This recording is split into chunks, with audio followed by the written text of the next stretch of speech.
आज हम बात करेंगे 12th के कुछ ऑब्जेक्टिव क्वेश्चन के जो बोर्ड के माध्यम से बनाया गया, बोर्ड में पूछने वाला प्रश्न है और ये भारतीय भवन के बुक से लिया गया है। पहला क्वेश्चन पूछा है कि इलेक्ट्रॉन पर आवेश होता है, मतलब बताना है कि इलेक्ट्रॉन पर कितना आवेश होता है। तो इलेक्ट्रॉन क्या होता है? पहला इलेक्ट्रॉन पहले होता है ऋण आवेश, और इलेक्ट्रॉन पर आवेश का मान पूछा है तो ये क्या होता है -1.6 × 10⁻⁻19 कूलम। इसका मान होता है इलेक्ट्रॉन का मान इतना, और इलेक्ट्रॉन क्या है? एक ऋण आवेश है। दूसरा क्वेश्चन क्या पूछा है कि किसी माध्यम की आपेक्षिक परावैद्युता बराबर होती है। आपेक्षिक परावैद्युता क्या होती है? εr, इसको εr बोलते हैं। इसका मतलब क्या हुआ कि बोलता है कि किसी माध्यम की परावैद्युता और हवा की परावैद्युता, उसी के अनुपात को क्या बोलते हैं? आपेक्षिक परावैद्युता। मतलब क्या हुआ? किसी वस्तु का क्या हुआ? किसी वस्तु की परावैद्युता और उसकी हवा में परावैद्युता, उसी के जो अनुपात है उसी को क्या कहेंगे? आपेक्षिक परावैद्युता। तीसरा क्वेश्चन है कि r दूरी से विलग दो आवेशों पर लगने वाला बल समानुपाती होता है। तो हमने कूलम का नियम क्या पढ़ा है? कूलम का नियम क्या होता है? F = होता है K Q1 Q2/r²। तो यहाँ पर पूछा है कि किसके समानुपाती होता है, तो ये सब r के टर्म में दिया है, तो F क्या हो जाएगा? ये तो सारा कांस्टेंट हो जाएगा। इसके लिए F समानुपाती हो जाएगा किसके? 1/r² के, और इसी को हम लोग ऊपर ले जाएंगे तो F समानुपाती हो जाएगा r⁻⁻2 के। इसका मतलब क्या हुआ? ऑप्शन नंबर बी हम लोग का करेक्ट हो जाएगा। तो पहला क्वेश्चन यही था, इलेक्ट्रॉन पर आवेश का मान क्या होता है? 1.6 × 10⁻⁻19 कूलम। दूसरा पूछा है किसी माध्यम की आपेक्षिक परावैद्युता, तो क्या होता है? εr ε/ε0। और तीसरा r दूरी से विलग दो आवेशों पर लगने वाला बल पूछा है, उसका मान कितना होता है? कितना पूछा है कि समानुपाती किसके होता है, तो r⁻⁻2 के, क्योंकि 1/r² को ऊपर ले जाएंगे तो क्या हो जाएगा? r⁻⁻2।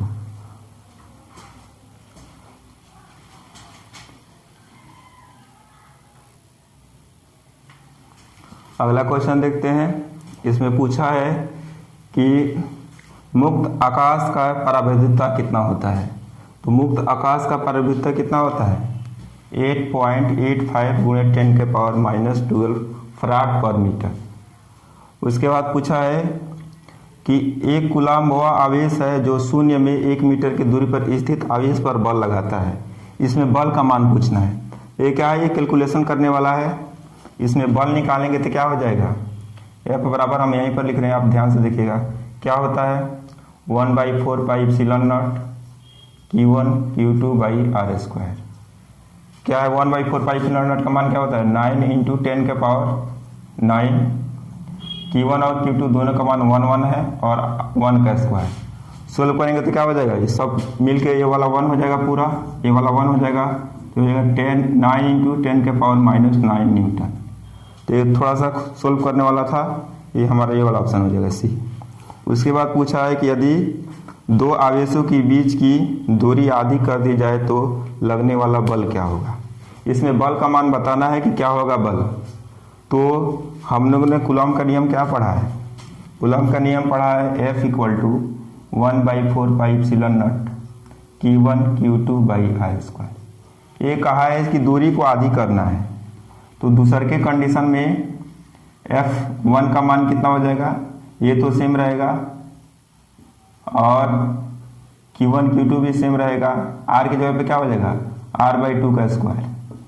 इसको सोल्व करेंगे तो क्या हो जाएगा?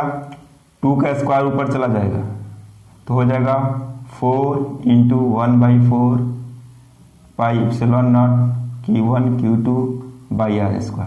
ये किसका मान है? F का, तो 4 × F, यानी क्या हो जाएगा? लगने वाला बल 4 गुना हो जाएगा। कितना हो जाएगा? 4 गुना। तो 4 नंबर क्वेश्चन में क्या था कि मुक्त आकाश की परावैद्युता, ये कई बार क्वेश्चन पूछ चुका है परीक्षा में, 8.85 × 10⁻⁻12 फराड/मीटर। और उसका अगला था कि अगर दोनों आवेश 1 कूलम हो जाए और उसके बीच की दूरी क्या हो जाए? 1 मीटर, तब बताना है कि उस पर कितना बल लगेगा। तो ये वाला फार्मूला लगाएंगे, इसका मान याद रखना है 9 × 10 के पावर 9 होता है, इसका भी मान 1, इसका भी मान 1 और r का भी मान 1। सोल्व करेंगे तो 9 × 10 के पावर 9, तो ये वाला ऑप्शन सी हो जाएगा। उसके बाद बोला है कि दोनों आवेश के बीच की दूरी आधी कर दी जाए तो बल लगने वाला कितना हो जाएगा। तो ये कितना हो जाएगा, इसको r को r/2 करना है, स्क्वायर है तो 2 का स्क्वायर हो जाएगा 4, ये ऊपर चला जाएगा और ये पूरा बन जाएगा यही फार्मूला, तो 4 गुने बल के बराबर हो जाएगा ये वाला। यहाँ पर क्वेश्चन ये भी पूछ सकता है कि यदि कह दे कि आवेश को दुगुना कर दे जाए और दूरी को क्या कर दी जाए, आधी कर दी जाए, तो शुरू में कंडीशन क्या होता है 1/4πε0 Q1 Q2/r²। अब कहा है अगले कंडीशन में, यहीं पर हम ऐसे ही बता दे रहे हैं, क्या कहा है, आवेश दोनों आवेश को दुगुना करना है, तो क्या हो जाएगा, दोनों आवेश दुगुना कर दे 2Q1 2Q2 और दूरी को आधी करना है r/2 का स्क्वायर। सोल्व करेंगे तो ये 2 2 क्या हो जाएगा 4 और नीचे का 4, तो 4 × 4 हो जाएगा। उसके बाद ये वाला हो जाएगा 1/4πε0 Q1 Q2/r²।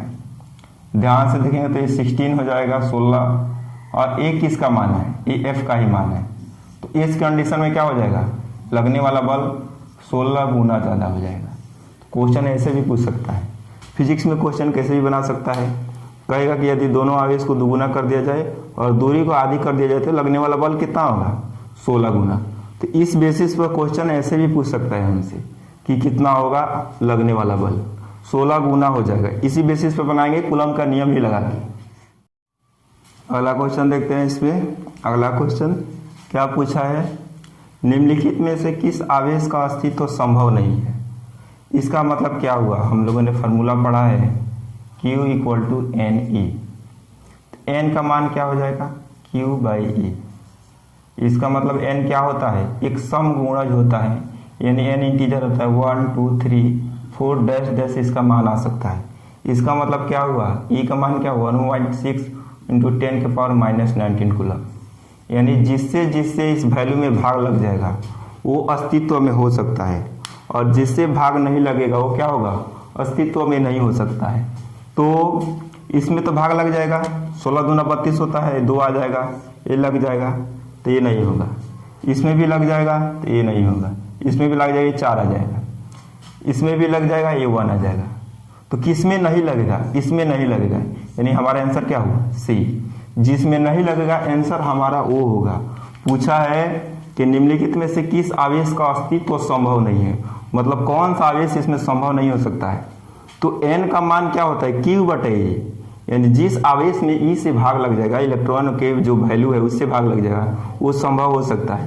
तो देखिए ये भी संभव हो सकता है, इसमें भी भाग लग जाएगा, ये भी संभव हो सकता है, इसमें भी भाग लग जाएगा, और ये संभव नहीं होगा क्योंकि इसमें नहीं लगेगा, ये हो जाएगा क्योंकि इसमें लग जाएगा। तो जिसमें लग जाएगा वो अस्तित्व में हो सकता है, और जिसमें नहीं लगेगा वो नहीं हो सकता है। ये क्वेश्चन कई बार पूछ सकता है।